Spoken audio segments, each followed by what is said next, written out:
Brought to you by GTA, your island, your network.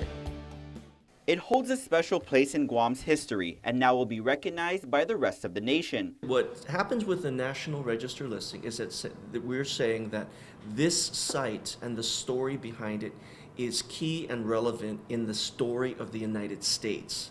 It is a turning point in history for the United States. Today, the Guam Preservation Trust State Historic Preservation Office, together with the Guam Historic Review Board, announced the Manenggon Concentration Camp has officially been listed in the National Register of Historic Places. Michael Blas McKeel is the chairman of the Trust and Review Board. Personally, I have reflected on what the listing of Manenggon Concentration Camp means to me.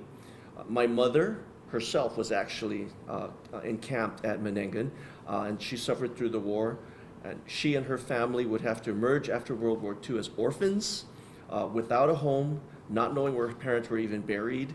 My mother and her siblings endured forced marches, bombing of their home, neighborhoods, encampment, lack of food, lack of medical care, and the knowledge of interrogations and other atrocities happening to people on Guam. The site is already listed on the Guam Register of Historic Places. The National Register of Historic Places is the official list of our nation's historic places worthy of preservation. McKeel says several programs are available to sites on the registry that can help expand elements of the memorial from interpretive signage, formal tours, and other historical documentation.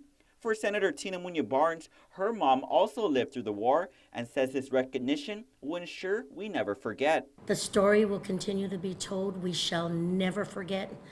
We wipe the tears away from war. We forgive, but we shall always remember for generations to come that the freedoms that we live today is because of what our parents and our grandparents have gone through. The listing coincides with Liberation Day and the annual Manenggon Mass.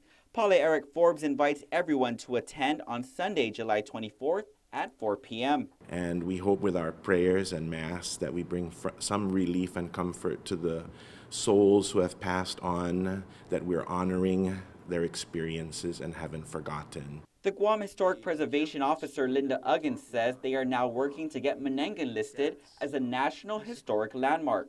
Reporting for Guam's News Network, I'm Ken Quintaniza. Brought to you by GTA, your island, your network.